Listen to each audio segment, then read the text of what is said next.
Bab 81, pinjamkan aku 100.000 tentara. Kepala dari 4 keluarga besar dan banyak bos bawah tanah berkumpul di villa ini. Jacob, kepala keluarga Baker. Joshua, kepala keluarga Murray saat ini. Caleb, kepala keluarga Yang saat ini. Orang yang bertanggung jawab atas keluarga Scott saat ini adalah Abigail. Keempat orang ini pasti termasuk yang terbaik di sungai.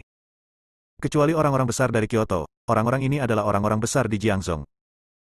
Namun, pada saat ini, wajah orang-orang ini terlihat serius. Selain 4 orang tersebut, masih banyak lagi lainnya. Seorang pria berusia 50-an, agak gemuk, mengenakan rompi putih, dengan kalung emas tergantung di lehernya, seekor burung beo berdiri di bahunya, bermain dengan mutiara putih bercahaya di tangannya. Pangeran Duan, apa yang harus kita lakukan sekarang? Jacob memandang pria parubaya yang sedang bermain dengan mutiara bercahaya di tangannya. Dia tak lain adalah Christian Duan, julukan Pangeran Duan. Christian memandang seorang pria berwajah garang di sebelahnya, dengan bekas luka panjang di wajahnya dan salah satu jarinya terpotong, dan bertanya, "Saudara gila, apa pendapatmu tentang masalah ini?" Dia adalah seekor anjing kuda, dijuluki jari 10 surga. Mazar tampak menghina dan berkata, "Apa yang perlu ditakutkan?" Jacob berkata, "Kamu tidak tahu keseriusan masalah ini. Bahkan saudara laki-laki keempatku terbunuh. Sekarang keluarga Bakerku telah diblokir dan dilarang meninggalkan sungai." Joshua meliriknya dan bertanya, "Eva benar-benar menolak mengatakan siapa orang ini?" Caleb mengerutkan kening dan berkata, "King Kotake menjabat dan telah menembak pria bertopeng hantu. Mengapa pria ini masih menyebarkan pesannya? Apakah pria bertopeng hantu punya kaki tangan?" Mazar tampak kejam dan berkata, "Saya ingin melihat seberapa mampu orang ini. Jangan khawatir, saya memiliki lebih dari 5.000 orang. Dalam 8 hari, kita akan pergi ke pemakaman keluarga Fisher bersama. Saya ingin melihat apa-apa yang bisa dia lakukan padaku." Christian mengangguk, "Ya, saya setuju.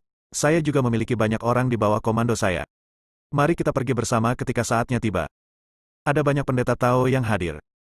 Orang-orang ini semuanya dipekerjakan oleh 4 keluarga besar dengan uang. "Pangeran Duan, jari 10 surga, kami dengan tegas berada di pihak Anda.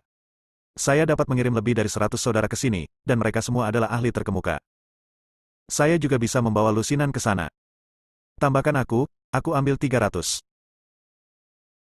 Kalian orang-orang besar di jalan, kalian mengatakan sesuatu, saya mengatakan sesuatu."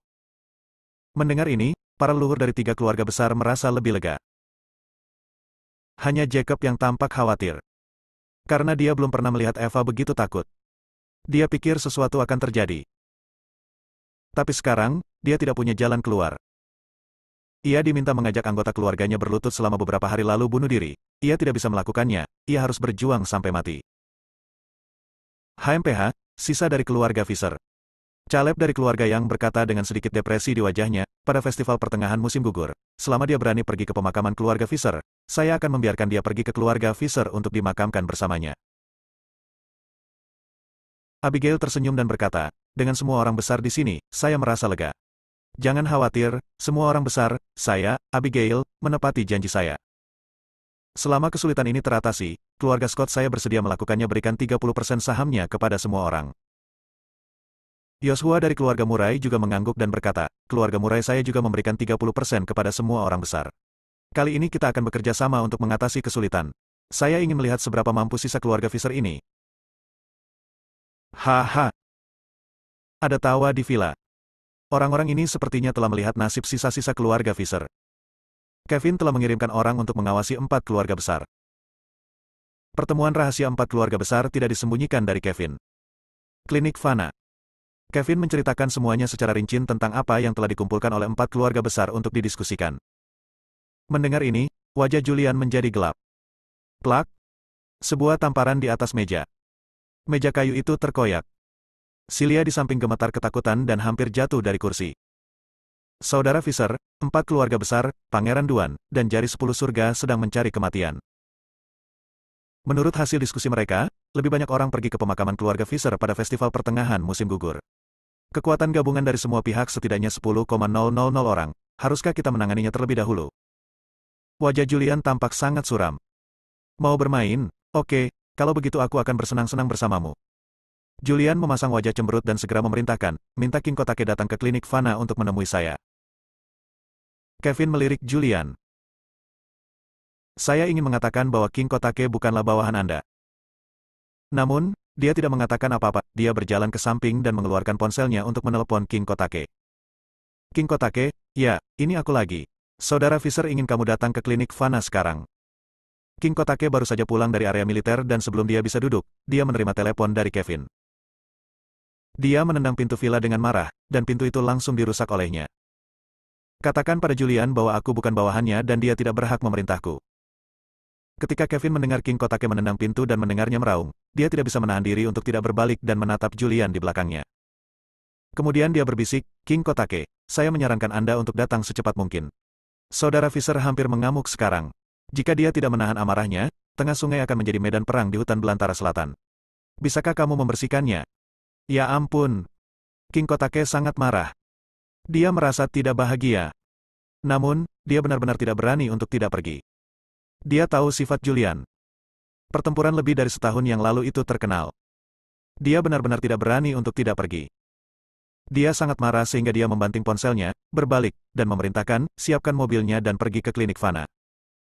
Setelah Kevin menelpon, dia mendatangi Julian dan berkata dengan hati-hati, Fisher, Saudara Fisher, King Kotake sepertinya sedang marah. Ekspresi Julian juga sangat melembut, dan dia berkata sambil tersenyum tipis, siapapun akan marah jika ini. Dia berada di level yang sama dengan saya, dan sekarang dia diteriaki oleh saya. Dia pasti tidak akan bahagia. Juga. Kevin duduk. Sekarang, dia merasa sedikit simpati pada King Kotake. Sebagai salah satu dari 5 komandan teratas, setelah dipindahkan ke Jiangzhou, dia terus menyekap pantat Julian. Entah bagaimana, dia ingin tertawa hanya dengan memikirkannya. King Kotake tiba dengan sangat cepat, muncul di klinik Fana dalam waktu kurang dari setengah jam. Dia masuk dengan wajah cemberut.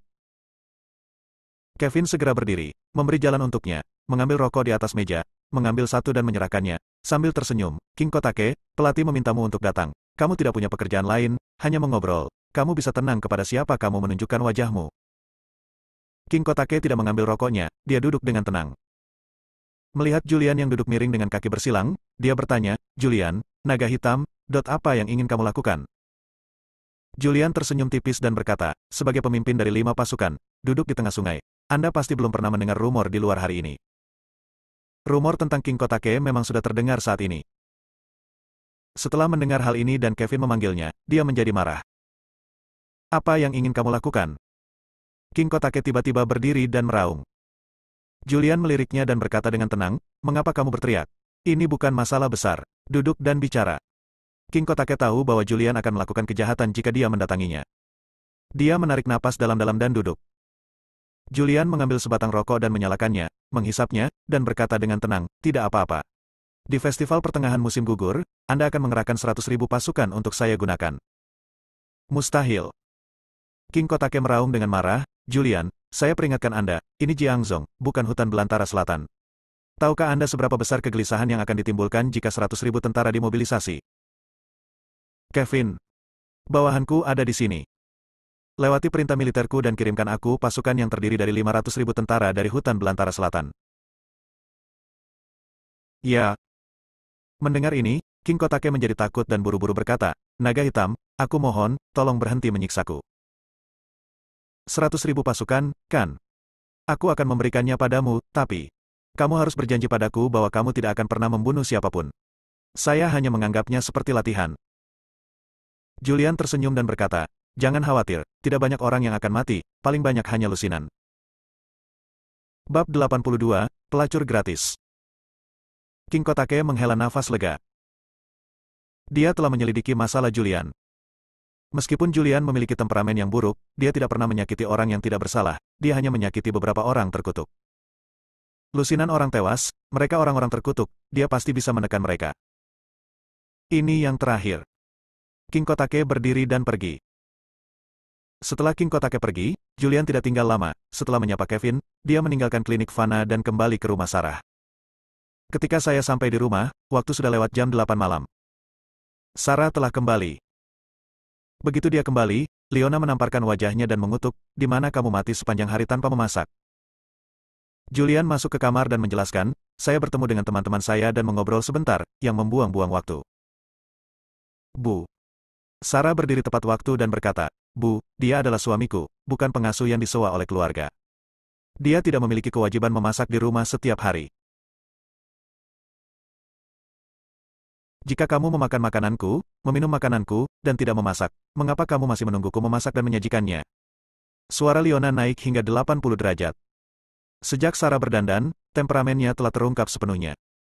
Semakin dia memandang Julian, dia menjadi semakin tidak senang. Dia hanya ingin Sarah menceraikannya. Julian tidak mengatakan apapun. Dia berjalan mendekat dan duduk di sofa. Leona memarahi, "Di mana kamu duduk? Cuci piring dan bersihkan dapur." Julian berdiri dan pergi ke dapur untuk mencuci piring.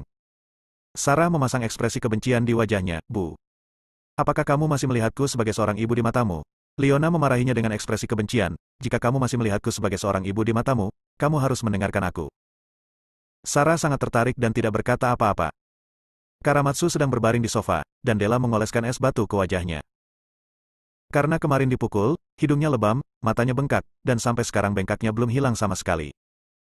"Bu, aku harus menceraikan Julian. Aku mendengar tentang pesta ulang tahun Meghan hari ini. Banyak orang besar yang menyukai adikku. Ceka, puluhan orang berlutut untuk adikku dalam adegan itu. Sekarang sudah menyebar ke seluruh lingkaran dari teman-teman, sangat mengejutkan." "Ya, Della setuju, saudari itu secantik bunga, dan Julian adalah seorang prajurit yang miskin. Jadi bagaimana jika dia mengetahui beberapa keterampilan medis? Ini adalah Jiangzhou, ibu kota pengobatan. Ada banyak orang yang mengetahui ilmu medis keterampilan. Tidak semua orang bisa menjadi dokter ajaib Li." Keduanya bernyanyi bersama. "Hanya kamu yang terlalu banyak bicara." Sarah memutar matanya ke arah mereka berdua. Karamatsu berbalik dan bangkit dan membujuk, "Saudari, Tuan Martin tidak buruk. Dia muda dan kaya. Kuncinya adalah dia tampan. Kamu lebih baik bersamanya daripada dengan pecundang Julian ini, kan?" Sarah terlalu malas untuk berbicara omong kosong kepada keluarganya. Dia bangkit dan pergi ke dapur untuk membantu Julian. Ketika Julian menikah dengan keluarga Hansel, dia merasa tidak enak dipanggil. Ketika dia berjalan ke dapur, dia melihat Julian mengenakan celemek dan mencuci piring. Dia berkata dengan permintaan maaf di wajahnya, "Suamiku, maafkan aku, kamu pergi dan istirahatlah.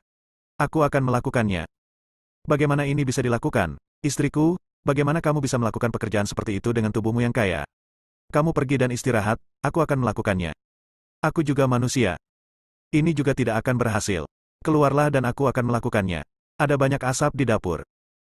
Tangan Julian basah, jadi dia tidak mendorong Sarah dengan tangannya, dia menggunakan tubuhnya untuk membalikkan badannya dan membiarkannya pergi. Sarah tidak punya pilihan selain pergi. Pergi ke ruang tamu. Keluarga itu membicarakannya lagi. Hal ini membuat Sarah sangat tidak puas. "Bu, apakah kamu lupa, siapa yang membawamu ke wilayah militer untuk membuatmu terlihat baik, dan siapa yang menyembuhkanku? Bukankah kamu menyetujui Julian sebelumnya? Kamu juga menggunakan uang untuk membuka klinik untuknya. Mengapa kamu berubah? Pikiranmu sekarang?" Tanda tanya petik 2.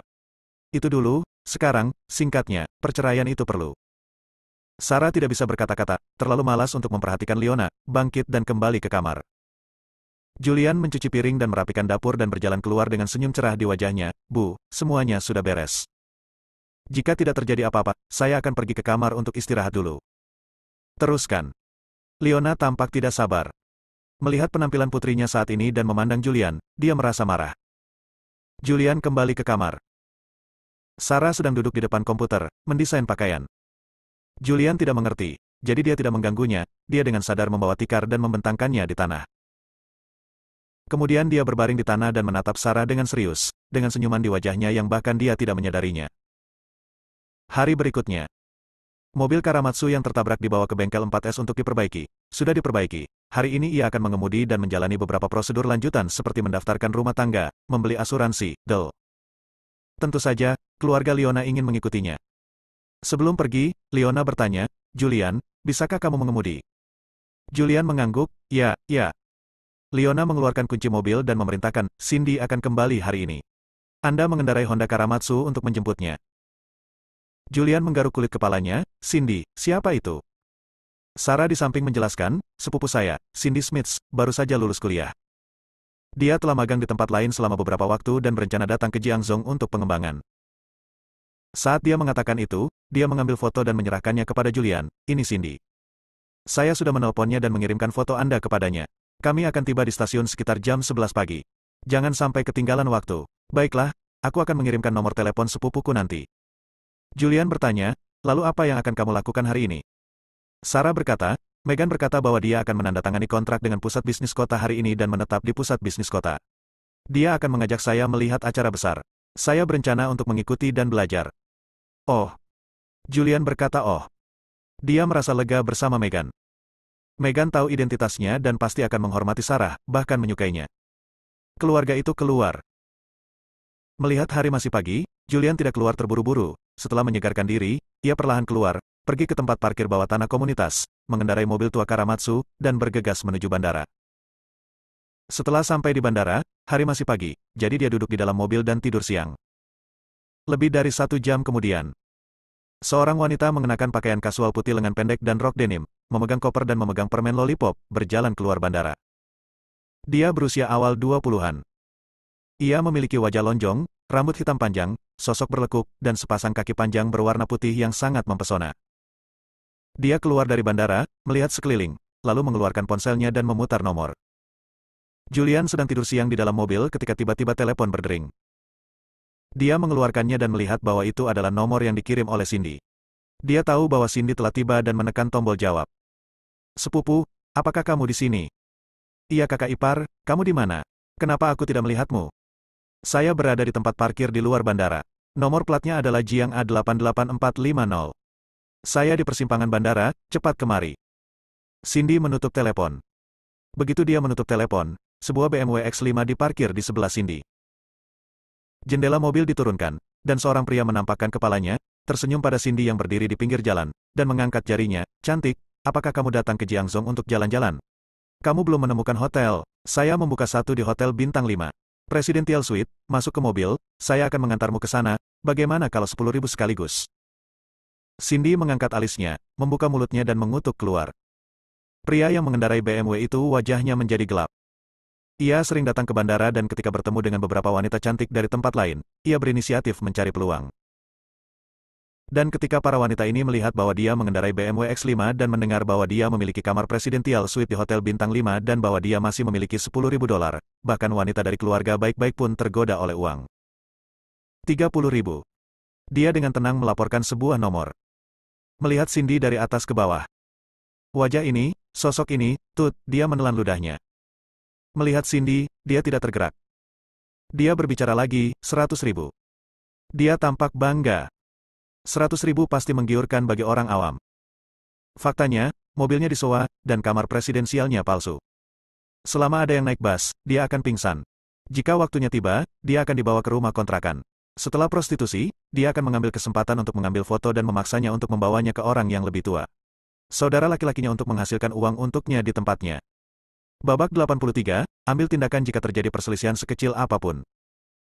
Pria yang mengendarai BMW X5 bernama Dede.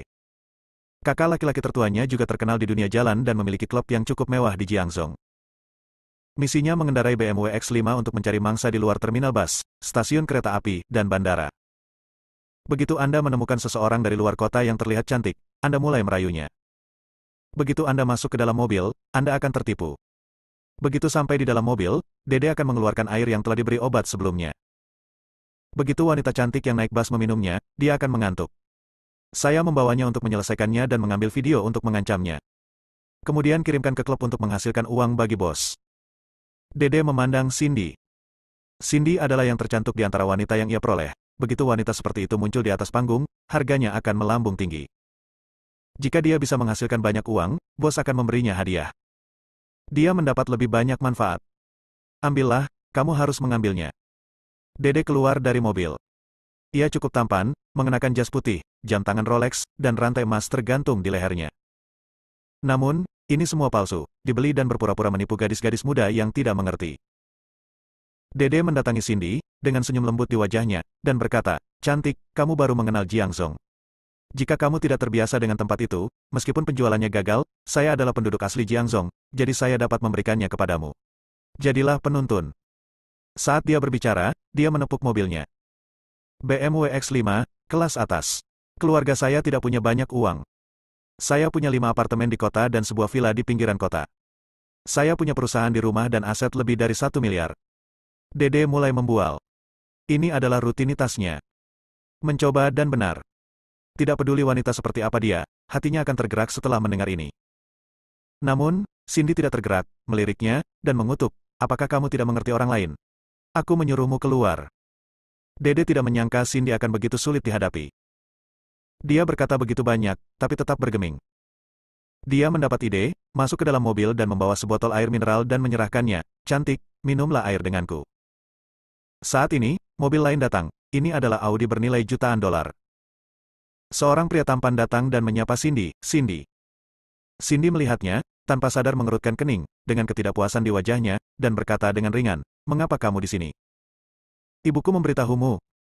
Pria itu tersenyum dan berkata, "Bibi berkata bahwa kamu akan datang ke Jiangzhou hari ini dan meminta saya untuk menjemputmu secara khusus. Ayo, masuk ke mobil. Saya sudah memesan meja di restoran yang lezat. Ayo makan dulu." Cindy melihat sekeliling dan melihat bahwa Julian belum datang. Dia berpikir sejenak dan mengangguk. "Wah, siapa kamu?" Dede langsung marah. Sebelum dia bisa menangkap mangsa yang dia minati, dia akan membunuhnya di tengah jalan. Pria yang mengemudikan Audi bernama Rohit Wright. Dia adalah teman sekelas Cindy di kampus dan telah mengejar Cindy selama bertahun-tahun. Dia tahu bagaimana menyenangkan calon ibu mertuanya, dan sering pergi ke rumah Smiths di Lindsay untuk memberikan hadiah kepada ibu Cindy. Baru kemudian dia mengetahui bahwa Cindy akan berada di Jiangzhou hari ini dan datang menjemputnya terlebih dahulu. Saat dia melihat ke arah Dede, dia mengangkat alisnya dan berkata, "Siapa kamu?" Dede menegakkan punggungnya dan berkata, "Nak, dengarkan baik-baik. Nama saya Dede. Bos saya Kenneth dari Distrik Timur. Nama panggilannya adalah anjing gila. Orang-orang di jalan memanggilnya kakak gila." Mendengar ini, wajah Rohit tiba-tiba berubah, dan dia buru-buru mengeluarkan rokoknya dan menyerahkannya, dengan ekspresi hormat di wajahnya, ternyata dia orangnya kakak gila. "Maaf, saya tidak bisa melihat Taisan." Dede mengambil rokok itu dengan ekspresi bangga di wajahnya. Di lahan sepertiga hektar di sungai, selama nama bos disebutkan, kebanyakan orang harus hormat. Rohit secara pribadi menyalakan rokok untuk Dede. Awalnya, Cindy berencana pergi bersama Rohit. Karena Rohit telah mengejarnya selama bertahun-tahun dan mengunjungi rumahnya berkali-kali, ibunya sangat menyukai Rohit. Sebelum dia datang ke Jiangzhou kali ini, ibunya berkali-kali mengingatkannya tentang betapa besarnya bisnis keluarga-keluarga Wright di Jiangzhou dan betapa menjanjikannya Rohit. Dia juga memikirkannya dan mencoba berkencan. "Saya tidak menyangka Rohit begitu putus asa." Dede merokok dan mengutuk, "Saya telah jatuh cinta dengan wanita ini, jadi segera keluar dari sini." "Ini." Rohit ragu-ragu di wajahnya. Dia telah mengejar Cindy selama bertahun-tahun, dan kesempatan itu datang tepat sebelum dia melihatnya. Tapi anjing gila tidak mudah untuk diganggu, dia adalah seorang pria di jalan, dan dia memiliki ratusan adik laki-laki. Jika dia main-main dengan anjing gila, keluarga Wright-nya mungkin juga akan menderita. "Keluar dari sini." Dede mengangkat kakinya dan menendangnya. Ya, aku pergi sekarang." Setelah mempertimbangkan pro dan kontra, Rohit berkompromi. Dia hanya seorang wanita, tidak perlu menyinggung perasaan anjing gila hanya karena Cindy. Jika anjing gila memperhatikannya, keluarga Wright akan berada dalam kekacauan. Dia berbalik untuk pergi. "Cindy." Saat ini, sebuah suara datang. Julian memarkir mobil dan melihat Cindy berdiri di pinggir jalan. Dia mengambil foto itu dan membandingkannya. Setelah memastikan kebenarannya, dia berjalan mendekat dan berseru, "Cindy, saya Julian." "Apakah kamu Julian yang menikah dengan keluarga Hansel?" Cindy juga memandang Julian. Dia sudah mendengarnya sebelum datang. Keluarga Hansel mencarikan suami untuk sepupu Sarah dan menikah dengan keluarga Hansel. Pria ini cukup cakap dan menyembuhkan bekas luka Sarah, menjadikan Sarah wanita tercantik di sungai. Julian tersenyum dan berkata, "Ya, saya Julian yang menikah dengan keluarga Hansel." Karena itu, dia hendak mengambil koper Cindy. "Nak, dari mana asalmu?" Dede memelototi Julian dan berkata dengan marah, "Tidakkah kamu melihat bahwa ini gadisku? Pergilah, atau aku akan membunuhmu." Julian melirik Dede, lalu menatap Cindy, "Apakah kamu kenal dia?" Cindy menggelengkan kepalanya, "Saya tidak tahu." "Kalau begitu ayo pergi." Julian membawa koper Cindy. Dede maju selangkah, berdiri di depan Julian, dan berkata dengan marah, "Apakah kamu tidak mengerti apa yang saya katakan? Pergi." Wajah Julian menjadi gelap, dia mengepalkan tinjunya, mengangkat tangannya dan meninju kepala Dede. Dede hanya merasakan pusing di kepalanya. Dia buru-buru mundur beberapa langkah, lalu jatuh ke tanah dan berteriak. "Ini." Rohit tercengang. "Ini anjing gila di Distrik Timur. Bagaimana saya bisa mengalahkannya dengan mudah?" Namun, setelah Dede dipukuli, Rohit datang lagi dan berkata sambil tersenyum, "Cindy, aku sudah memesan meja di restoran yang enak. Ayo cepat pergi, aku akan menjagamu." Saat Dede dipukuli, dia harus segera menjemput Cindy. "Tahu." Julian melirik Cindy lagi. Cindy menggelengkan kepalanya, "Saya tidak tahu." Boom. Julian mengangkat tangannya dan meninju lagi. Rohit mundur beberapa langkah, lalu jatuh ke tanah. Julian kemudian menunjukkan senyuman jujur dan menatap Cindy, ayo pergi. Cindy melihat kedua orang yang tergeletak di tanah tidak bisa bangun, dan membuka mulutnya lebar-lebar, ini. Dia telah mendengar tentang Julian sebelum datang ke sini. Saya tahu bahwa Julian kembali dari militer, tetapi di keluarga Hansel, dia tidak pernah melawan ketika dia dipukul atau dimarahi, dan dia bekerja keras dan melakukan pekerjaan rumah tanpa mengeluh. Apakah ini menantu sampah yang dirumorkan di keluarga Hansel? Ini jelas merupakan pahlawan yang mengambil tindakan kapanpun dia tidak setuju. Nak, kamu sudah mati. Rohit bangkit dari tanah, menutupi kepalanya yang masih pusing, dan mengumpat dengan keras, tahukah kamu siapa aku? Aku anggota keluarga Wright. Ayahku adalah Ron, bos farmasi Wright. Kamu mati. Dede juga bangkit, dia menggelengkan kepalanya yang pusing dan menunjuk ke arah Julian, kamu mati. Bosku adalah saudara gila dari distrik timur. Tunggu saja aku. Karena itu, dia mengeluarkan teleponnya. Bos, saya berada di bandara, gadis saya dirampok, dan saya dipukuli. Babak 84, kredit dirampok lagi. Dede menelepon seseorang. Rohit langsung ketakutan. Jika anjing gila benar-benar membawa seseorang ke sini dan melihatnya di sini, dia pasti akan terpengaruh dan dipukuli, bahkan anjing gila akan membalas dendam pada keluarga Wright. Kakinya sangat ketakutan sehingga dia tidak peduli lagi dengan Cindy, dia berbalik dan pergi, masuk ke dalam mobil, dan mengemudikan mobil ke kejauhan untuk menonton. Cindy juga sedikit khawatir. Meskipun dia bukan dari Jiangzhou. Namun, dia tahu bahwa keluarga Wright dianggap sebagai keluarga kaya di Jiangzhou, dan sekarang dia takut menjadi seperti ini. Ini menunjukkan bahwa orang tersebut tidak mudah untuk diajak main-main. Dia menarik Julian dan berbisik, cepat. Namun, Julian acuh tak acuh. Ia memandang Dede yang sedang menelepon seseorang. Dede cukup tampan, karena ia memiliki wajah yang tampan sehingga ia bisa lebih memikat beberapa wanita sombong. Tersenyum tipis, telepon lebih banyak orang. Jika Anda menelepon lebih sedikit, tidak akan cukup bagi saya untuk bertarung. Ada sedikit kebencian di wajah tampan Dede. Nak, apapun latar belakangmu, kamu sudah mati. Kakak ipar, ayo cepat pergi, Cindy menarik Julian.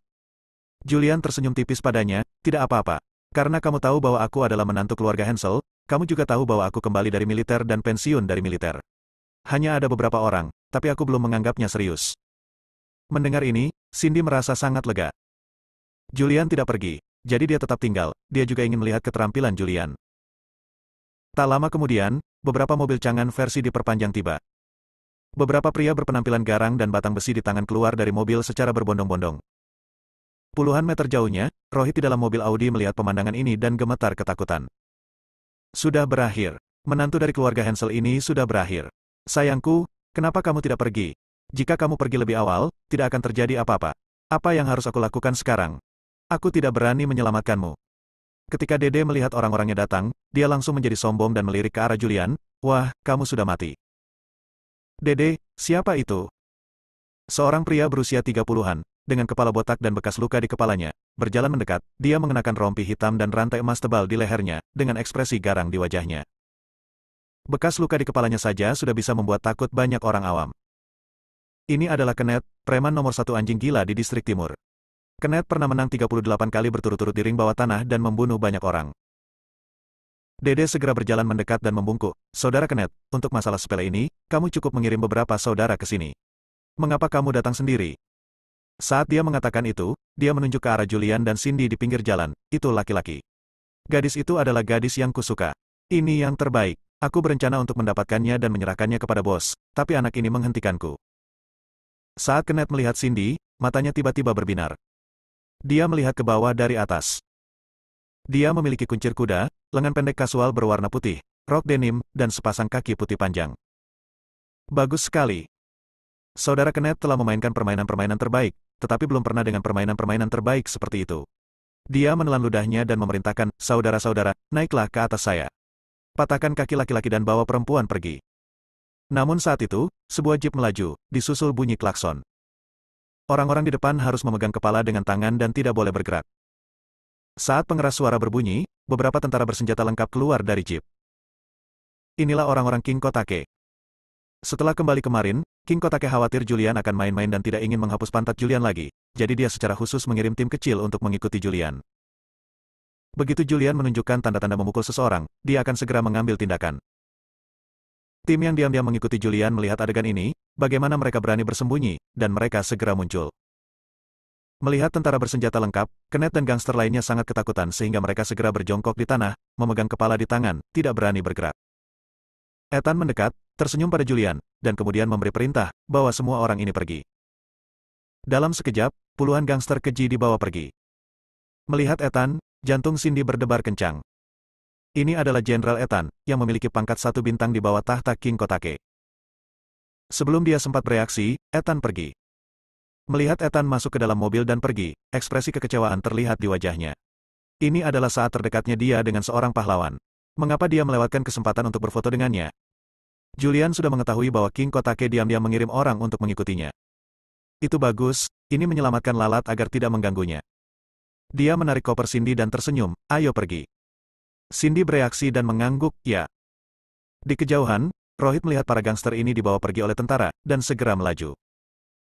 Setelah turun dari mobil, dia mendatangi Cindy dan berkata dengan tergesa-gesa, Cindy, jangan takut, aku akan melindungimu. Keluargaku kebetulan mengenal seorang jenderal. Ketika aku mengetahui bahwa orang-orang ini ingin membuat masalah, aku segera memanggilnya. Tentara ada di sini, kamu baik-baik saja. Cindy melirik Rohit, orang yang kamu telepon. Benarkah? Rohit berkata dengan ekspresi bangga di wajahnya, tidakkah kamu melihat di mana kita berada? Ini di tengah sungai. Keluarga Wright kita masih berstatus di sungai. Beberapa hari yang lalu, King Kotake kakek saya pergi menonton upacara suksesi. Keluarga Wright kami adalah keluarga kaya di Jiangzhou, jadi tidak mengherankan jika bertemu dengan jenderal.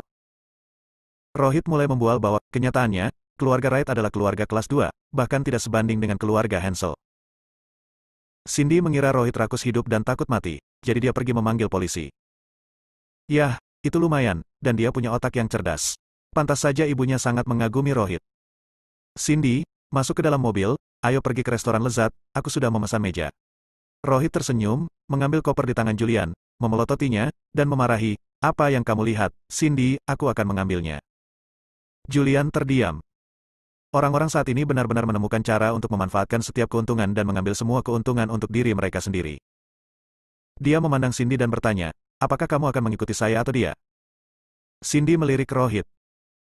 Dia memang tampan, keluarganya kaya, dan dia kenal secara umum, apalagi dia juga pernah mendengar bahwa Vivi Swan adalah hotel termewah di Jiangzhou, dan orang biasa tidak memenuhi syarat untuk memesan meja. Dia juga ingin mengunjungi restoran yang lezat. Lebih penting lagi, dia ingin berfoto dengan sang jenderal.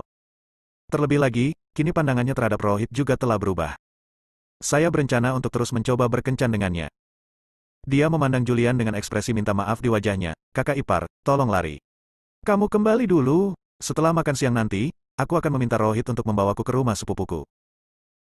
Dalam hal ini, Julian tidak mengatakan apapun. Dia berbalik dan pergi, masuk ke mobil Honda kelas bawah Karamatsu yang bernilai lebih dari $200.000. Rohit, sebaliknya, mengundang Cindy untuk masuk ke dalam mobil, dan kemudian pergi dengan Audi seharga jutaan dolar. Julian mengeluarkan ponselnya dan menelepon Sarah. Sarah, aku melihat sepupuku, tapi dia dijemput oleh teman sekelasnya. Ya, sepertinya dia dipanggil Rohit. Apa, Rohit punya reputasi buruk di sungai. Dia pernah membuat perut mahasiswa membesar dan memaksa mereka untuk melompat dari gedung. Tanda tanya petik 2. Sarah memarahi, Julian, ikuti aku secepatnya. Jika ada yang salah dengan sepupuku, aku tidak akan membiarkanmu. Julian tidak punya pilihan selain menyalakan mobil dan mengikutinya. Jika Sarah tidak menjelaskannya, dia tidak akan repot-repot memperhatikan hal-hal ini. Apa hubungan hidup dan mati Cindy dengan dia? Namun, kini Sarah berkata bahwa karakter moral Rohit tidak baik. Cindy mungkin akan rugi jika makan berdua dengannya. Sarah pernah menderita kerugian sebelumnya, jadi dia sedikit khawatir. Julian berulang kali diingatkan bahwa dia harus membawa Cindy pulang dengan selamat. Jika selai rambut pun hilang, dia tidak akan selamat. Bab 85, Pemujaan Pahlawan. Di mobil Audi, Cindy sedang duduk di kursi penumpang. Rohit mengemudikan mobil dan terus pamer. Pamerkan bahwa keluarga memiliki banyak bakat di sungai. Pamerkan berapa banyak uang yang Anda hasilkan sekarang setelah Anda memiliki perusahaan sendiri. Cindy, aku mendengar dari Bibi bahwa ketika kamu datang ke Jiangzhou kali ini, kamu berencana mencari pekerjaan dan berkembang di Jiangzhou. Jika kamu ingin aku melihatnya, jangan mencari pekerjaan. Pergilah ke perusahaanku. Aku akan meresepkan sendiri bahan obatnya. Di pabrik pengolahan, saya menggunakan koneksi keluarga saya. Perusahaan ini memiliki banyak pesanan dan menghasilkan jutaan setahun tidak menjadi masalah. Anda bisa pergi dan mendapatkan posisi manajer. Bicara lagi nanti. Cindy tidak tergerak. Rohit bagus dalam segala aspek, dan dia juga teman kuliah, jadi mereka tahu segalanya tentang dia. Hanya saja dia benar-benar tidak memiliki perasaan apapun terhadap Rohit. Dia menyukai pahlawan dan memuja yang kuat. Dia datang ke Jiangzhong untuk berkembang karena King Kotake dipindahkan ke Jiangzhong. Dia memuja pahlawan dan menyukai jenderal seperti King Kotake yang menaklukkan segala penjuru. Hanya saja dia bisa membedakan antara mimpi dan kenyataan. Menikah dengan seorang jenderal adalah mimpi. Realitas. Dia hanya akan menemukan seseorang dengan kondisi yang relatif baik yang memungkinkannya hidup nyaman selama sisa hidupnya. Ketika dia masuk ke mobil Rohit, dia juga mengetahui bahwa keluarga Wright mengenal sang jenderal. Rohit. Yah, katamu. Cindy hendak berbicara tetapi berhenti. Cindy, apa hubungan kita? Jika kamu memiliki pertanyaan, katakan saja padaku. Dengan kemampuanku saat ini, aku dapat membantumu menyelesaikannya. Apakah kamu tertarik dengan gaun itu? Atau kamu tertarik dengan tasnya dan kamu tidak punya uang untuk membelinya? Tidak apa-apa, itu masalah sepele. Rohit terus berbicara tentang uang, yang membuat Cindy sedikit jijik. Tapi, dia tidak mengalami kejang. Kamu bilang kamu kenal jenderal, jenderal yang mana ini? Ah. Rohit sedikit terkejut, dan kemudian membual, King Kotake tahu, jenderal di bawah tahta King Kotake bernama Ethan, dengan pangkat militer 1 bintang. Mendengar ini, Cindy tergerak. Dia mengenal Ethan, yang sangat terkenal di wilayah barat. Ya, bisakah kamu memperkenalkannya padaku? Aku ingin berfoto dengannya. Ini. Rohit memasang ekspresi malu di wajahnya dan berkata, Cindy, apakah kamu tidak tahu siapa Jenderal Ethan? Bahkan jika aku mengenalnya dan dapat menelponnya untuk meminta bantuan, siapa kamu? Orang kecil, apa menurutmu? Apakah dia akan datang menemuimu? Cindy mengangguk. Masuk akal. Sepertinya dia tidak bisa mewujudkan mimpinya. Dia tidak terlalu memikirkannya, dia hanya merasa sedikit tersesat. Segera Rohit membawa Cindy ke restoran lezat. Dia memesan tempat duduk di lobi. Karena banyak orang kaya di sungai, sekarang waktunya makan siang, kamar pribadi sudah penuh, dan paling banyak dia hanya bisa memesan kamar pribadi perunggu dengan harga terendah. Rohit sudah merencanakannya. Saat Anda makan, pesanlah beberapa botol anggur. Dia tahu bahwa Cindy memiliki kapasitas minum yang buruk dan hampir mabuk begitu dia minum. Sekarang dia harus mencari cara agar Cindy minum, agar kesempatannya datang. Pelacur bau, aku memintamu untuk berpura-pura menjadi bangsawan. Mari kita lihat apakah kamu masih bisa berpura-pura ketika aku menidurimu, dia mendengus dingin di dalam hatinya. Tapi dengan senyuman di wajahnya, dia menyapa Cindy untuk memasuki restoran lezat itu. Julian mengikuti Cindy ke restoran lezat. Dia tidak mengganggu makan Cindy dan Rohit. Selama tidak terjadi apa-apa, dia tidak akan muncul. Dia berencana menunggu sampai mereka selesai makan sebelum mengambilnya kembali, sehingga dia berhasil menyelesaikan tugas yang diberikan oleh Sarah. Di luar restoran lezat, terdapat tempat parkir terbuka. Julian memarkir mobil, keluar dari mobil dan melihat jeep yang mendekat tidak jauh. Dia berjalan mendekat dan mengetuk kaca itu dengan ringan. Kaca mobil terguling. Ethan memandang Julian di luar mobil dengan sedikit rasa malu di wajahnya. Jenderal Ethan, apakah Anda baik-baik saja di wilayah militer? Anda telah mengikuti saya sepanjang hari. Apa maksudnya ini? Apakah menurut Anda saya adalah tersangka? Ethan buru-buru berkata, Saudara Naga Hai, Jiang, bukankah Panglima kami khawatir sesuatu akan terjadi padamu? Jadi dia mengirimku untuk melindungimu secara diam-diam. Lindungi aku? Julian segera tertawa, Jenderal Ethan, apakah Anda bercanda? Apakah saya masih memerlukan perlindungan? Kembalilah dan beritahu King Kotake untuk tidak mengirim orang untuk mengikuti saya. Dengan cara ini saya tidak akan memiliki kebebasan sama sekali dan saya merasa tidak nyaman semua lebih. Fisher, Saudara Fisher. Karena kita sudah di sini, ayo kita makan bersama. Sekarang waktunya makan malam, dan Julian juga sedikit lapar. Tapi makan sendirian itu membosankan. Ethan kebetulan ada di sana. Yang lebih penting adalah dia tidak punya uang dan harus mencari seseorang untuk membayarnya. Tidak, aku tidak berani. Ethan langsung ketakutan. Beraninya dia makan bersama Julian. Julian memutar matanya ke arahnya, merupakan kehormatan bagi Anda untuk memberi Anda kesempatan mentraktir saya makan malam. Bagaimana orang luar bisa mendapatkan kesempatan ini? Ya. Ethan segera mengangguk dan keluar dari mobil. Dia tidak berseragam militer, tapi berpakaian sipil. Setelah keluar dari mobil, Julian merangkul bahunya, memeluknya dan berjalan menuju restoran yang lezat. Omong-omong, Jenderal Ethan, izinkan saya menanyakan sesuatu kepada Anda. Dengan tangan Julian di bahunya, Ethan merasa tidak nyaman. Fisher, Saudara Fisher, kamu bertanya. Menurutmu apa tujuan para petinggi membenahi wilayah militer di 5 provinsi dan mengirim King Kotake ke Jiangzhong untuk menjadi komandan 5 pasukan? Ethan sangat ketakutan hingga dia gemetar dan buru-buru berkata, tidak, saya tidak berani berspekulasi tentang maksud di atas. Julian hanya bertanya dengan santai, tapi dia tidak menyangka Ethan akan begitu ketakutan. Masuki restoran yang lezat. Sekarang waktunya makan dan aula hampir penuh. Namun masih ada beberapa kursi kosong yang disediakan khusus sebagai tindakan pencegahan. Begitu Ethan dan Julian muncul, Chloe tiba. Karena seseorang telah memberitahunya bahwa Jenderal Ethan akan datang. Chloe datang dan melihat selain Ethan, ada juga Julian. Dia segera gemetar ketakutan dan buru-buru datang. Fisher, Saudara Huo. Julian melambaikan tangannya sedikit dan berkata, rendah hati, aturlah meja untukku, tepat di aula. Julian melihat sekeliling, melihat Cindy, menunjuk ke meja di belakang Cindy, dan berkata, itu di sana. Iya, Chloe mengangguk. Julian melambaikan tangannya dan berkata, baiklah, Anda, bos besar, keluarlah untuk menyambut saya secara pribadi. Apakah Anda ingin menimbulkan sensasi? Saya menantu keluarga Hansel. Jika tersiar kabar, ini tidak akan terjadi, jadilah baik. Chloe pergi dengan sadar. Namun, mereka mengatur seseorang untuk menerima Julian dan Ethan. Lokasi Julian berada tepat di belakang Cindy. Cindy memunggungi dia dan tidak bisa melihat Julian. Rohit, yang duduk di seberang Cindy, hanya bisa melihat punggung Julian. Dia tidak mengenalinya, tapi dia melihat Ethan. Aku pergi.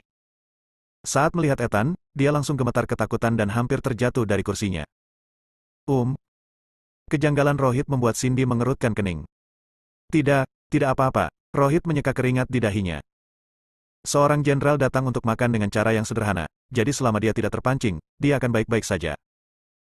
Cindy, mari kita rayakan kedatanganmu ke Jiangzhou untuk pembangunan. Ayo kita minum. Cindy mengerutkan kening dan berkata, Rohit, kamu tahu aku tidak minum. Rohit berkata tepat waktu, Cindy, ini anggur merah. Kamu tidak akan mabuk, minum saja, apa kamu tidak memberiku wajah ini? Mendengar ini, Cindy mengambil anggur merah dan menyesapnya.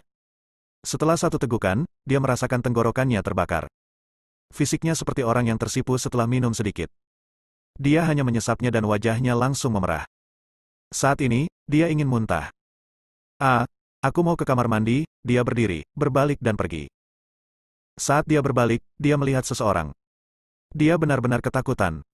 Ethan, Jenderal Ethan. Dia menonton siaran langsung upacara suksesi King Kotake beberapa hari yang lalu.